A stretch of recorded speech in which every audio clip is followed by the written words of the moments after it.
And we have our IGTV series today with our guest Mandi Bud from Face Forward, one of our charitable partners. And we will be connecting with her, talking about a bunch of stuff. What's up, mate? Danny. Mandi will be joining us from Face Forward account soon.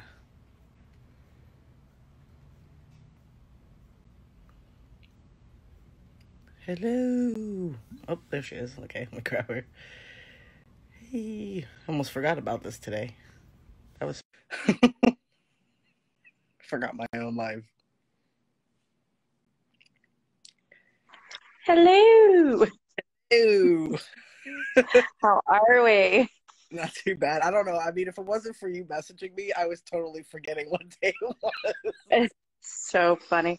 And I told you, this is my first live session. So I was like, oh crap, I have to be like on time and presentable. I can't be working from home in my, lounge wear and just chilled out. Busy day, but good day.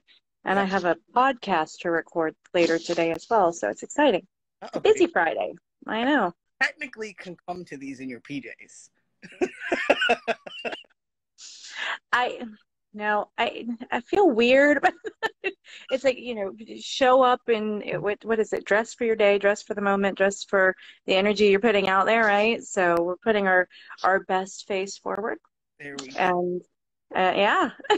There we go. I mean, I'm not that fancy, but my hair looks pretty good. It's all good. Well, how's the final weeks in NYC? Not too bad, like today was the first day I went outside with no mask and it felt really weird. But it was nice to breathe without, my Batman mask on, but it was just really weird. It was like, I was nervous and a little freaked at first, like I think, but I mean, I was fine, but I was just, I don't know. It's hard to explain because, we went like that for like over a year, like almost a year and a half. So it's like when you can finally like go outside and not feel like, you gotta like be walking around all covered. It's right. But it was weird. I still wear them in the stores though, so I still have it with me everywhere I go because they still require it a lot of places. So right, it's the same here. Like you, are they starting to walk around and feel comfortable without masks outside? Well, truth be told, I've sort of been outside a lot without it, but in open spaces. It's been the I did a lot of last year during lockdowns and everything. I was technically training for what was supposed to be a Walk Across Wales fundraiser for Face Forward that got canceled. So, but I had already been training for a good number of months before, and I was like, well, I'm not gonna not do it, and raised some money for the organization and stayed active and fit during all of the, at least the first 6 months of lockdown in that capacity. So while I was hiking and wandering, marathon distances every weekend, I was not masked, but I was also distanced. So it was one of those things. It was personal choice. It was also discussions with doctors and just, the health risks one way or the other with, being constantly in one versus, but it's being respectful of boundaries and people's personal decisions and choices and whichever way they want to go and do. But, being, in a medical office with survivors that we work with, I'm very mindful, but I was also very germ phobic before COVID hit. I was the girl on the plane with the wet wipes, handing them out to people because people in general are dirty. And it's apparently toilet paper. Yeah, and the thing is, I do my comic relief to it all. I'm like, the end of the day, if COVID taught the world good hygiene skills, then COVID did something good. So, because you forget the number of parts of the world, and even here in the U.S., that children and adults just aren't taught proper hygiene. So if, teaching a kid a song to wash their hands and adults to learn that song, then okay, we've accomplished something out of all this nonsense. So yes, absolutely. I agree with you. You got to find comic relief out of this because otherwise you just go, insane.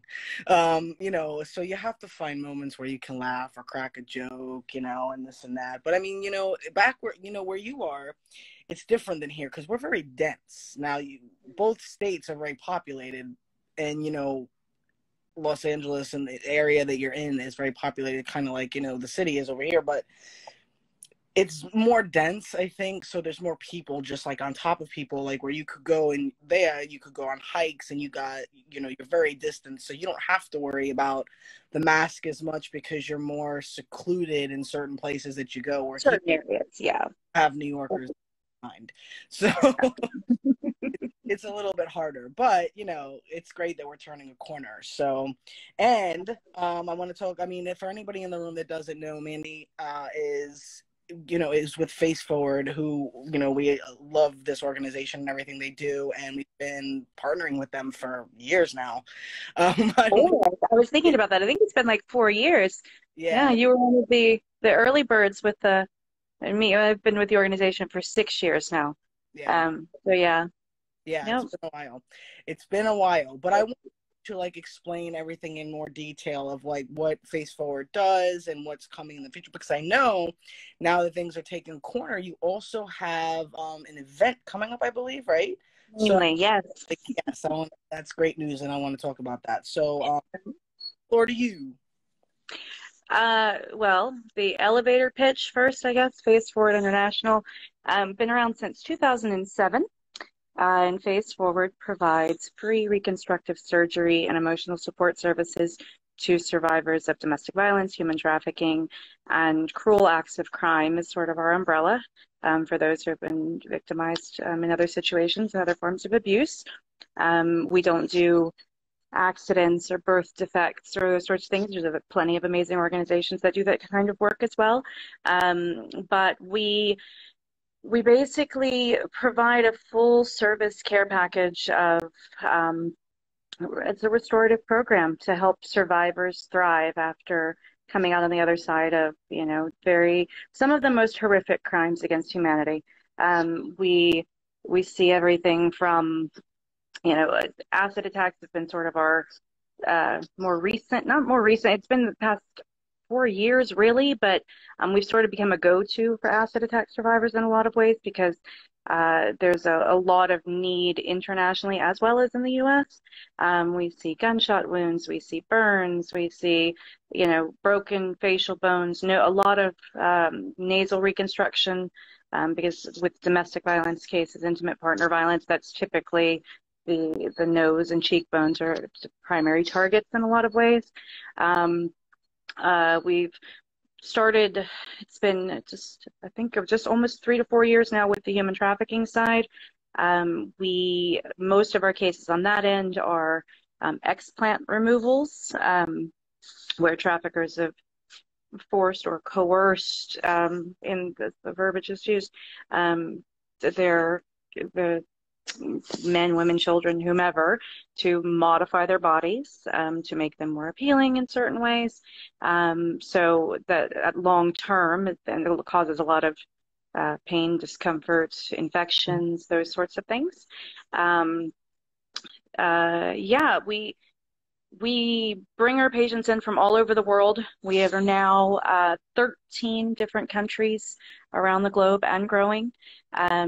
We provide everything basically needed to get them here. We fly all of our patients currently to Los Angeles to undergo their treatments. We provide the airfare, accommodations, transportation, the nursing care, prescriptions, basically anything and everything that they need to get here, have surgery, and move forward in a positive way with their lives. But it's also beyond that and the emotional support aspect. It's we do require therapy pre and post surgery. We make all of our survivors sign an agreement that says, in exchange for pro bono surgery, they are going to pay it forward, that they're going to be advocates, that they are going to, be speakers in whatever way is safe and comfortable for them to do so, because a lot of cases their abuser or attacker has never been arrested or they went on the run and there's still a threat. Same thing with trafficking. So we give them a way to use their voice in whatever way is comfortable for them. We have an amazing patient advocacy board where they are those who have been through, they're typically our longer term patients undergoing long-term surgery and care with us, but they are also the advocates that are able to do public speaking engagements. They offer peer support to our new survivors, which is amazing. And it's an honor and blessing to do the work that I do every day. There's a lot of ugly in this world. There's a lot of horrible things that we see. And if I can be one part of, helping, heal in some way, then it's an honor, and privilege to do the work that I do. So, yeah, I mean, the Face Forward is just absolutely amazing. I love everything that you all do and everybody involved. And, I mean, every time I went, I think I went to now to a couple of the galas before the one for the pandemic got canceled, 2 or 3. I pandemic brain, but few of them, and they were just absolutely amazing, and I loved being there in support and as a partner, and just attending it and listening to stories, and having a night where it's like celebrating survivors and hearing their stories, and just celebrating the work that you do. I think it's so crucial, vital, and needs so much attention. So yeah, it's just amazing. So but now you are having an event, but not in California. correct. And we sort of made that decision and shift just based on so many uncertainties, obviously, with the entire world.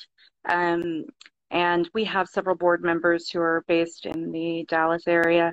And we had gone out there, this is it's June or July, when we reopened before we reclosed kind of situation here in LA.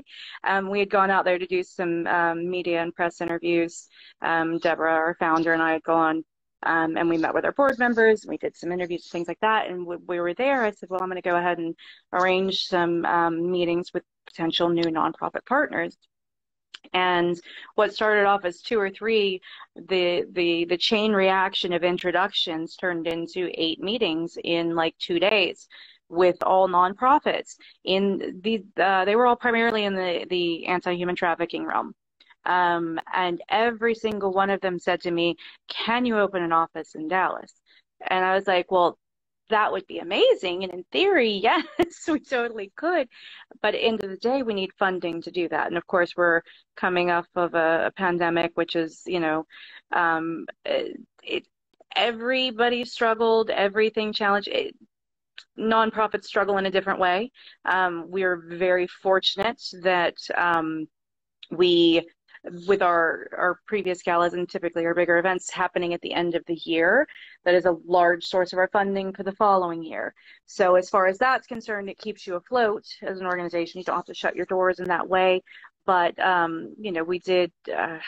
we dwindled down our staff back to a team of me in that capacity. But we have our volunteers, we have interns, we have, all of these volunteers that have stepped in big ways for us, which has been great. But we really had to just sort of shift gears and go, okay, so what can we do differently? We only had to stop for about 2.5 months of doing actual surgeries because of the lockdowns here in LA. Our doctors had to shut their doors. The surgery centers, they were only doing emergency treatments. Right. So we shifted with that, and then we started really focusing on these new nonprofit partners because it gave us all a chance to slow down. And so when we were in Dallas and we're talking to them, and they were all like so excited about the work that we're doing, and we saw the need, and we said, well, you know what, then let's look at the idea. Deborah just said, you know what, let's do an event in Dallas. And I was like, okay. I was like, you're the boss, I follow your lead, and we'll make it happen. And it just, at the end of the day, we talked about it, and ideally we would love to see a satellite office location, whether that's specifically in Dallas or the surrounding area, because we've gotten a lot of requests for needs in Austin, San Antonio, Houston, bigger metropolitan areas. So if we find somewhere, the goal is getting there, getting our, having our big coming out party for Face Forward in essence in Dallas, to really let them know who we are and what we do. And you've been to our galas before, so we throw a party. It's not the same as the gala here, whereas we're not doing a formal sit down dinner. We're doing a cocktail event. We're having entertainment. We're having all of these amazing things that are going to happen. It's a Brazilian carnival theme. Oh, okay. So it's going to be very festive and very fun. We're gonna make a big boom in our first, event there. And hopefully the goal is that it's going, well, no, it's not the goal. It will lead to, we're manifesting all the positivity going on. It's going to lead to a lot of amazing things and our ability to help even more survivors. We had already had a couple of patients out of Texas prior to even starting this effort. And since then, I've got 3 new cases already, just coming from the Dallas and Fort Worth areas. So, and those are all human trafficking cases. So we've got new patients coming in from there. I've got 5 patients coming up in the next 3 weeks for surgeries. Life has not slowed down. I always, jokingly say during the pandemic, I worked twice as hard and accomplished half as much. But it was sort of the truth in the matter of it all. So very excited to bring all of this, event action together. And, we're always looking for, new people to get involved. We need sponsors, we need donors, we need gift bag items, we need auction items, we need all those things to make a charity event what it is. So we're doing things like this to get the word out there, speaking about it. September 18th in downtown Dallas. It's at the Jewel Hotel. It's called the Eye Lawn, which is directly across the street from the Jewel Hotel. There's literally a giant eyeball sculpture in the middle of the park, it's at the far end of the park. It's the coolest thing ever. And it's, we're doing it, it's an outdoor tented event, so we're still catering to, it's, because we want to be, again, respectful of everybody's comforts and boundaries. And even though Texas is now 100% open, and no mask required and all those things, we know that there's still hesitations and reservations.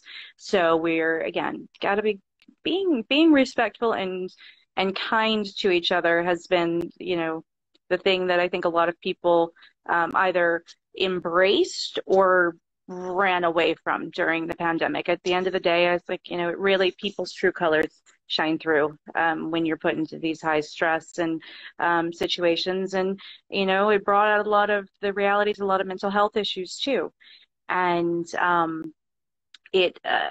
think what a lot of people kind of don't talk about is the mental health aspect of it, because it's not a really pretty topic to bring up.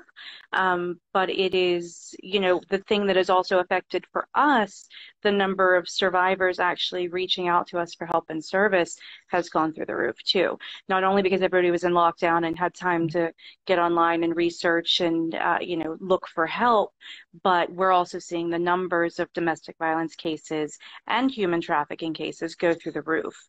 I mean, if you look at it on the national scale, it was like domestic violence cases, just of reported cases, was up 8%, which doesn't sound like a lot, but I'm like, that's just reported cases. That's not everybody else who is going behind, going through this behind closed doors. So yeah, we know the need for our services is there and continues to grow. At the end of the day, we don't want to be needed, because that means that somebody has been injured so severely that they need surgical care. But again, we are honored to be able to help in whatever capacity that may be. Yeah, I mean, I read that a lot. There were a lot of things that went up, during this pandemic, and mental health, domestic violence, mental health, suicide. There was just so many things that so many people I felt were just not paying attention to, and we were just so focused on so many things. And I think, like you said, with the kindness thing, it's like everybody either went like right or left. It seemed like there was no like down the middle. And Which is unfortunate because finding that balance is key. I mean, we all have our dark days, we all have our down days, we all have those moments, but it's how you pick up and move forward with it, which is pretty much the essence of, what the organization for Phase 4 was founded on. It's the LSCs always say we don't give them the fish, we give them the fishing rod. It's you want to give people the tools to better their lives and to move forward in a way that is, thriving and not allowing what happened to them to be used as a crutch to hold back. So, yes, it's easy for us to, locked in solitude, to go to the dark side of the thoughts, but at the end of the day, that's the difference of the, kind of dubbed it the victim versus survivor mentality. It's like you can live constantly victimized, you can allow yourself to be, oh, it's always somebody else's fault, and not hold yourself accountable, but that's not a healthy option. That's not, it's not the way that you're going to live a happy, healthy, and full, fulfilling life and be able to give yourself, and others around you the fullest and best version of who you are. So, yeah, authentic. Yeah, there's been a lot of finger pointing during this pandemic. Just on absolutely. and offline. But it's good with your event as well that it's outside, because people, just because a state might be open, not everybody necessarily might agree with that in that state. They still want to social distance, still want to wear a mask. So it's good to feel safe. And I could tell anybody, if you want to go or you're in Texas, go. Their events, Phase 4 events, are amazing. You will get also a gift bag that drags you down through the concrete. I was trying to figure out how I was going to fly home with this. I'm like, I can stick this in this pocket and this in this pocket, and I don't know, my is just going to weigh like 100 extra pounds. And I did go. I was like, I knew it was going to go over, but it was just amazing. I mean, I have like a lot of the stuff that I use, but I mean, it was just go to their events. They're amazing. It's for all sorts, which you can never ever, that's the whole thing right there. But yeah, well, I'm glad to hear that you only had to cancel then the one event last year, right? Because the one We had to cancel our smaller events too, which is because we normally do a comedy show events. Oh yeah, Yeah, and then we do some just smaller. Wait, I couldn't hear you on that one. go to those now. Well, it's so great. It's Remember, to I me. always come and visit and like just I was like, oh, I know, hey, I know. And for me, the comedy of it, because I'm just a little more, I'm partial to a lot of comedian friends. And when you get here, I'll start dragging you out to the regular shows with me too. But throwing that event, and that was the first event I think that it was sort of entrusted to me just to make happen when I started. I think, after year one, and Deborah's like, here, just do it. And I said, okay, yay. So it's sort of become my baby, and it's in my wheelhouse, and I'm a funny lady. No, I'm kidding. No, you are. Honestly, I love comedy. So honestly, if somebody gave that to me, I'd be like, woohoo! Like, Yeah, it's great because at the end of the day, what we deal with is very dark and heavy subject matter, and we want everything to be a celebration of life, a celebration of thriving. So bringing people together, it's like, we always, the tagline I think was domestic violence is no laughing matter, but we can all come together and celebrate, the fact that we're helping survivors and helping them in such a positive way. And it's the same way our gala events. It's recognizing and honoring our survivors, for what they've come through on the other side, and excelling and doing amazing things. That is probably one of my favorite things to watch, is after our patients have gone through surgery, they've gone back home, they're healing, and then they come back for visits, and just getting the updates. And it's, we've gotten the first marriages and the grandchildren, and we had our patient Nicodemus, who was originally from Kenya, and he's now living in Texas actually. He met his now wife during an agricultural internship program that we had helped him get grant funding for to get him there. They got married, and they just during COVID actually welcomed their first child. So we're like, we had our first face forward baby too. So it's all beautiful to watch it happen. And our patients really are family, and it's that extended family. It's the keeping in connection, making sure that they're doing well, making sure that they're doing what they said they would do as advocates and speakers, and just making a difference and making an impact however they can, and being a support system for other survivors out there, whether that's through us, whether that's through their own social media platforms. We have several survivors who have their own nonprofit organizations now. It's beautiful. It's beautiful to watch the journeys, and it's beautiful to be a part of, for sure. Yeah, absolutely. I mean, it's incredible. And the more people speaking about it, the better. Um, it's just, I mean, who wouldn't want to, advocate regardless? I mean, and it's just when you can have them all over the world, it's really, it's hard for people with domestic violence to really know what to do and who to reach out to, and who they can go to when things happen, and when they especially with you and what you guys do in the reconstruction. And it's just I find it unique in all there's amazing organizations out there, don't get me wrong, and I support all of them. I it's always sometimes, kind of when you see, like, when you find an organization that's something kind of a little bit different, and where, you're raising money to actually help them physically and emotionally and mentally. And I'm not saying those other organizations don't do that. I'm trying to say this is the right way, where it's not like, but it's like I found unique in a lot of the things that you do. And, that's what I. It's very true. We know that there's a handful of organizations out there that the doctors will give free surgical care. These organizations existed. What we didn't what they weren't doing is sort of the full service care package in the same way that we are, and the levels of it, and addressing, the emotional, support aspect of it as well, and then really seeing them through the process. What happens most times, and our patients typically come to us a year, 3 years, 5 years, 10 years after the fact. They've been living with physical, deformities, physical restraints, whatever it is that, whatever their injuries are, that they've just lived with it. Because when a situation happens, patients get emergency treatment, right? They go to the emergency room, they get treated. The doctors in the ER will do what they have to do. At the end of the day, they want them functional, and they want them, healing, and then out of their care. Where patients get lost in the system is it becomes considered cosmetic or not medically necessary to fix it. But you're leaving a trauma survivor with the constant reminder of the abuse that's happened to them.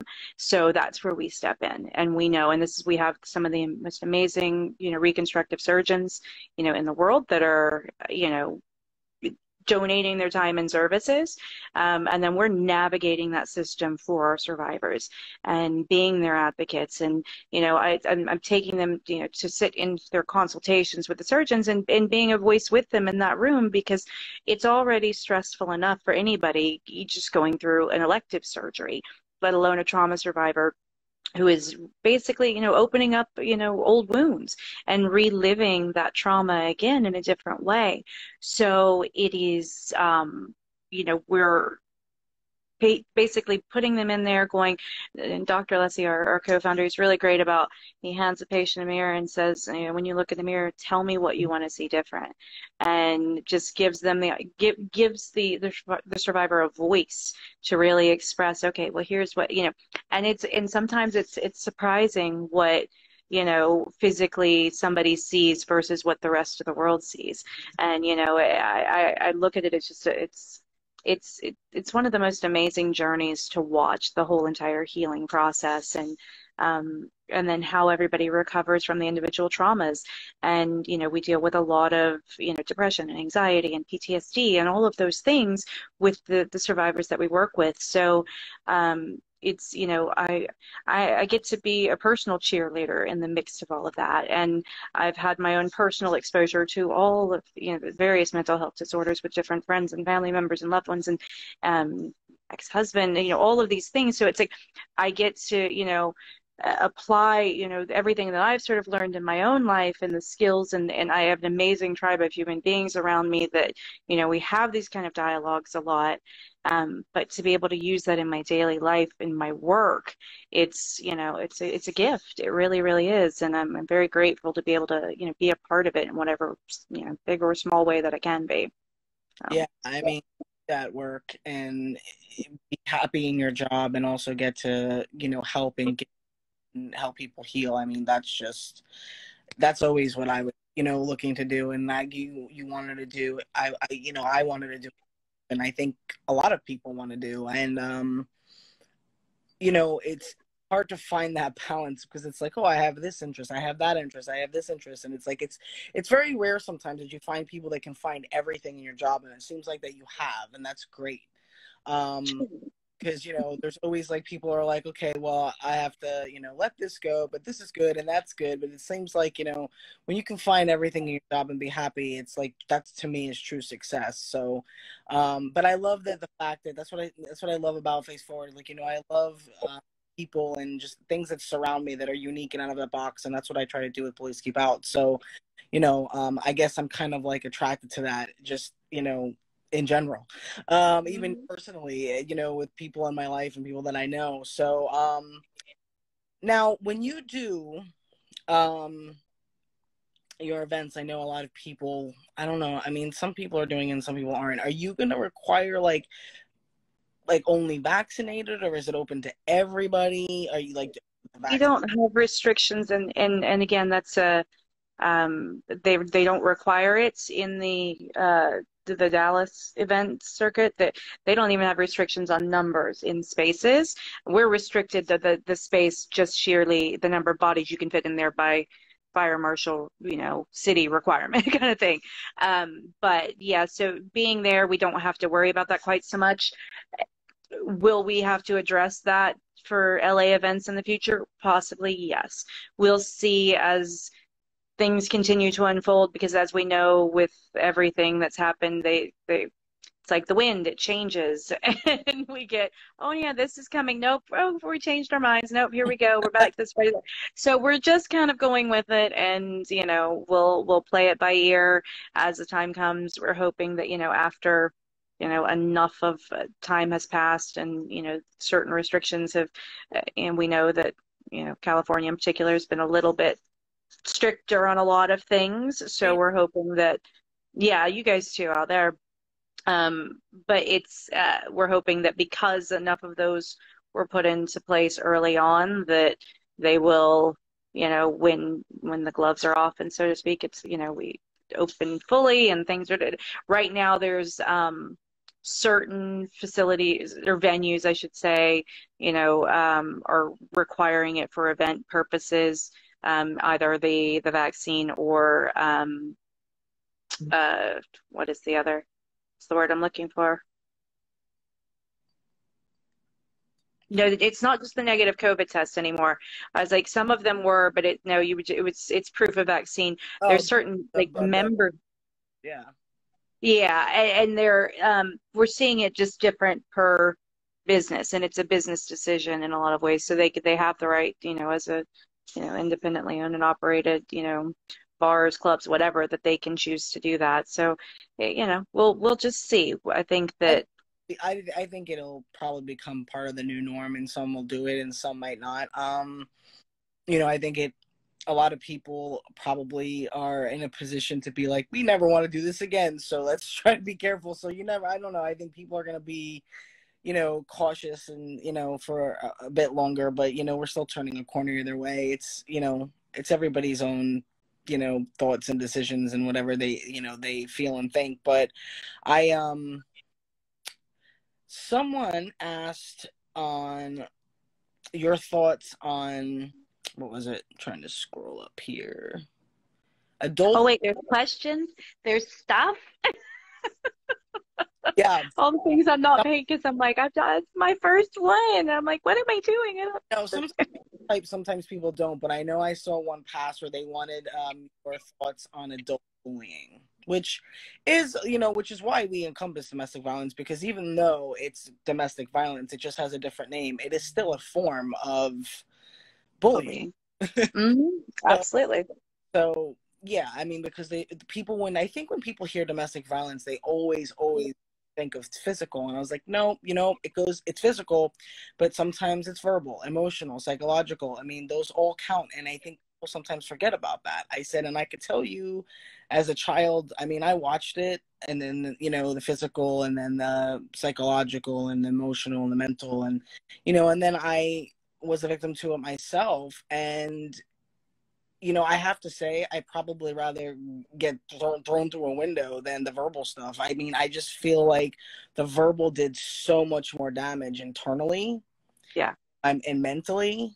I And think we've I had that conversation before, haven't we? feel like we have. Yeah.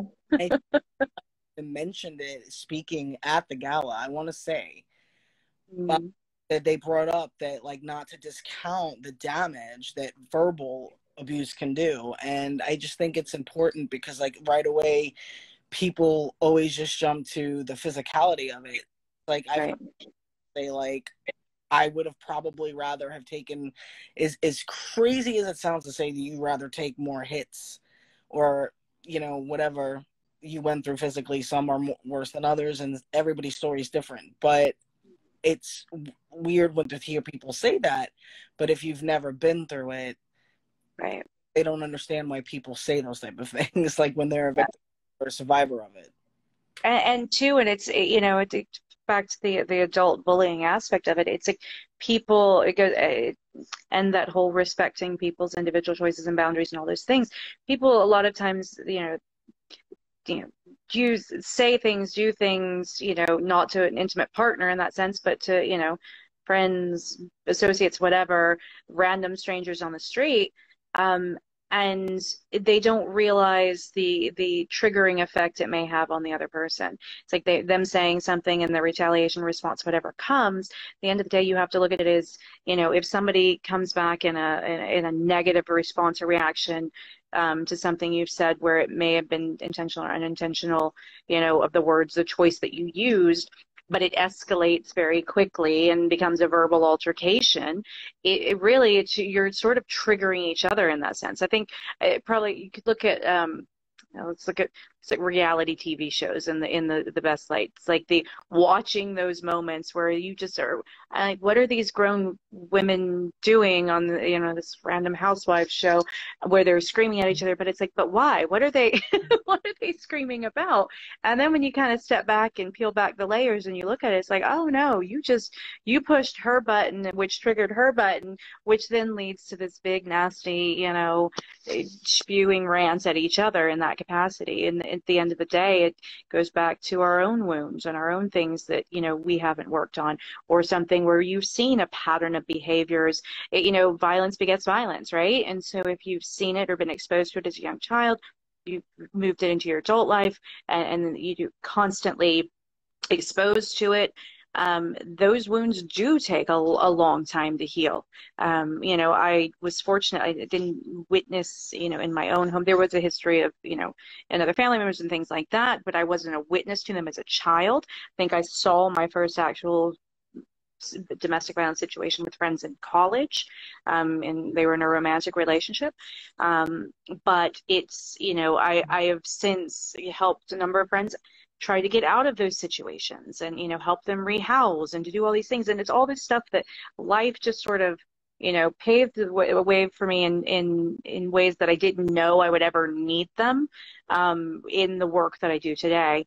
And I think taking on my job with Face Forward when I did, and very pivotal shifting point in my own personal life, it sort of helped me like look at things in a very different perspective as well, where it was like I had to take a look at my life and my relationship that I was in at the time, and really went, oh crap. And it was like, yeah, I wasn't being physically abused, but there was a lot of emotional and mental abuse that came along with it.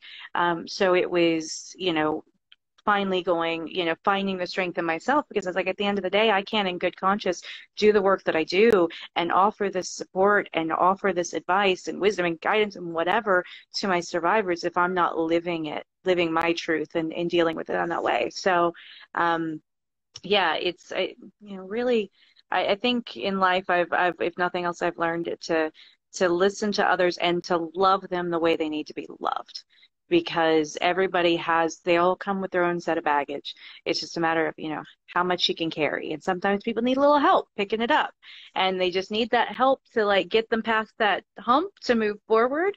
And then there's those that are like, nope, just pile on enough baggage in me over and over and over again till I fall down. That's a choice, but it's, you've got to, again, that whole, do you want to be victimized and constantly burdened and dragging yourself down, or do you want to let go, pick up, dust off, find a new path and forge forward and do amazing things? And that's all we can hope and strive for. We're all going to fall. We're all going to, make mistakes along the way, but we're all gonna, I kind of feel like we're all gonna at some point are keeping our head above water or feel like we're drowning. And it's like, it's how how deep do you want to let yourself sink? And, I think we've all gotten to a place. I mean, I know when I was younger, I probably had like 10 boulders on me. I don't even know. I mean, like at one point, and it and you feel it and you just kind of keep going and going, and just like you said, you just kind of carry it. And it's just like it's almost like carrying a backpack, and people just keep throwing rocks in it and rocks in it, really heavy, and you're just still walking, and they're just chunking more rocks at it and to it, and you're still walking. But it's like at some point you're like dragging it, and you're like, okay, now I'm exhausted. And I think you kind of collapse. And I think that a few times in my life, I just got to the point where I just kind of like, not literally speaking, but like just collapse, like, emotionally, and things just fall apart, or you just are like, I'm done, like. We all have it. We wouldn't be human if we didn't. It's like anybody that says they have this picture perfect life and they're lying to you. There's always something. We've all got our whatever it is, whether it's our own, again, our own traumas, our own, our body issues. It's, perspective, just that, the fear and anxieties in general of engaging with other people. There's so many different levels and different things that can affect us all in so many different ways. And but it's being supportive of each other through the process, and again, learning to love others the way they need to be loved. It's like listening, not just hearing what people say, but listening and taking it to heart in that aspect as well, where it's like that you can give people what they need in those moments, to really be able to help them propel forward in a positive way and not kind of get stuck in the darkness, so to speak. So amen. Amen. Amen. I feel like yeah, sorry, I feel a little preachy right now.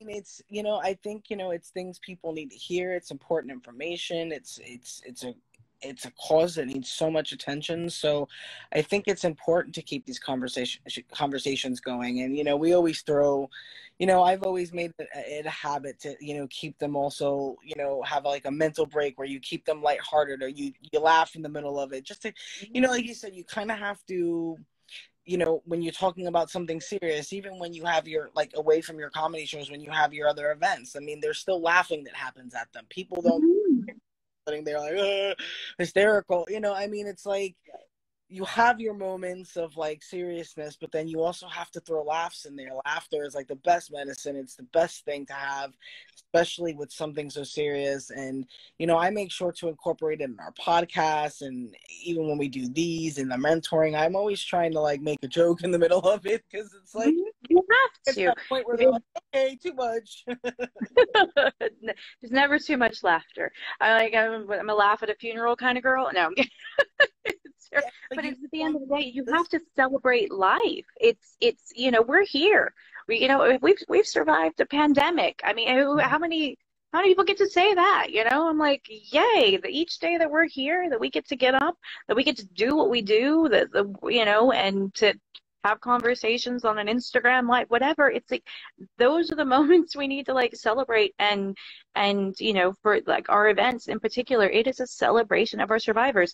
You've seen, we, you know, all of our survivors, you know, any of them that, it's typically those who are here for surgery and things like that that are automatically, you know, attending as guests. But all of our survivors know, like, you know, if you get to the event, we will, you have a space to be. Our survivors are the reason we do what we do, and we, you know, give them makeovers and help them get gowns or dresses, and our men have tuxedos and the whole thing. And it is just a sheer celebration of who they are and why we do the work that we do. And I think that is, you know, yes, in the form of our events, it's, yeah, we've got our video, the pitch, you know, that sells, you know, that gets the heartstrings pulled at, that, you know, good 9-10 minutes of just making everybody cry in a moment. But you're crying, and for us, it's the joy tears, because we're seeing the transformation, we're seeing them blossom, we're seeing them thrive. And, you know, so it's, yes, there's the, I think you see a mix in the crowd, because a lot, there are the sad tears, and 90% of the time those sad tears are coming from another survivor sitting in that space, because they have not fully healed from their own wounds. And you see it, and it's like I can look at people, I can hear their stories, I can, you know, have those moments. I've gotten to the point almost in the application process for those survivors, where I can see the trauma in the handwritten applications. Like, you can see the various levels of PTSD, you can see the anxiety, you can see who's done the work already and is that many steps ahead in their healing process too.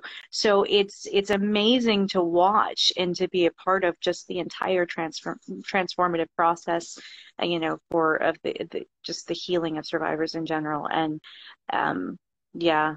So celebrate life and laugh. So that's where we're at. We That's one thing surviving and thriving. yeah, exactly. In fact, yeah, I can't wait for the comedy ones I can now go to. Nothing like a good comedy show. I mean, I love them in general, but I'm just saying, you know, I love the comedic events. I think that's a great thing to do, incorporate into something this topic. Hold on one second. Somebody asked a question. They asked a question in regards to those who have healed, recognition of others who is healed versus not healed. Well, we kind of did touch on that, you know, that we understand, like, these things also help people who are not fully healed. You know, it's a process. And we all have our own journey and process. You know, like, I have things that I am still working on. I mean, I think we all do. Sometimes it's a lifelong process. When we say we're not, I don't think anybody is ever just, okay, I'm fully healed, done, and it's over, and that's it. I mean, I think, like, you know, it's a process that we still will always do. Like, I think the healing is more like, I'm doing the work, I'm there, I'm healing, I'm not. Absolutely. I think that it's just, like I said, it's something that we're going to be constantly working on, and we're going to fall, and we're going to, you know, go on and off the tracks, or go on and off, you know, our path that maybe we're on, and it's going to happen. So I don't want anybody to feel like, okay, if I'm not healed, what does that mean? Like, it doesn't make you any less a victim or a survivor or anything like that. It's just more of everybody's time and how they process and what tools and techniques they use to heal are different. And We learn coping mechanisms is what it comes down to. And when you look at underlying, you know, mental health disorders that come with it, it's like, yes, there's medications, there's therapies, there's all those things, but it's also just kind of taking your own journey and, as you said, doing the work. And that's, you know, one of the sort of ways that we empower our survivors in that way. It's, you know, that we get a lot of referrals through other nonprofit organizations for survivor applicants and things like that. But those who come to us on their own, it's the first step for them is filling out an application, getting certain medical records, or getting police court records, those sorts of, and they have to be willing to do the work. And that's it. If your intention is there and you have the the drive to, you know, seek the help and to follow through with it, you'd be amazed the number of applicants that reach out just, I want to know if you can help. And then I say, okay, well, here's what you have to do. Here's the process. And then I never hear from them again because they're not ready to do the work. I had one of our survivors, she's on our patient advocacy board. Um, she was a referral from another group. She called me. We had a phone conversation. I told her, here's, you know, what I have to do, blah, blah, blah. We talked about therapy, sent her the application. I didn't hear from her for 6 months. 6 months later, she comes in, she sends in the paperwork, and I said, I was getting worried about it. She didn't know what happened. And she said, well, you told me I had to be active in therapy. So I went to therapy and realized how much I needed therapy. And she said, so I took it literally. She's like, and I knew I had to do the work, and I wasn't ready to go through surgery yet. And so I like, that's one of those powerful moments where it's like, you know, that that somebody hasn't had that type of support system, and whether it's a licensed professional or their own peer support. And in this case, she was a trafficking survivor, so it was definitely, she wasn't getting a peer support system in that way. So to, you know, arm people with the tools and to be able to help themselves, that's, you know, at the end of the day, what we're doing. It's not just, oh, here's a free nose job and go on your way. It's not that at all. Right. The Alessi started an organization to help, you know, survivors thrive in all aspects. When they go through surgery, if I have a patient come to me and they're like, I want to go to law school, it's like, okay, what can we do to help you get to law school? You know, what resource? It's like, I want to start a career as a realtor. Let me refer you to, you know, realtors on our board and let you talk to them. Whatever their hopes and goals and dreams are, we're going to send them in that direction. I'm like, I have nothing of, you know, else. I can network people to get them, you know, to somebody else who may be able to help them reach those goals and dreams and ambitions. But again, they got to do the work. I can lead you to it, but you have to take the action. Absolutely. So, Yeah. no. Like when people say, oh, you know, save me. And it's always like, okay, but people can't save you. You have to save yourself. Save yourself. So yeah, I love that. I love that. And it's a great note to end our live on because we're going to get thrown off Instagram. But Okay. before we do, I just want you to tell everybody like where they can find Face Forward Media and where they can donate and all that good stuff. And we are at Face Forward LA on all of our social media platforms. Face Forward INTL online for our website. Wait, intl.org, sorry. I was like, what is our website? I think it actually goes .com, .org. It goes to any of them, but it's Face Forward INTL. And yeah, donations can be made on there. People can apply for help and services on there. There'll be information going up, of course, about the event.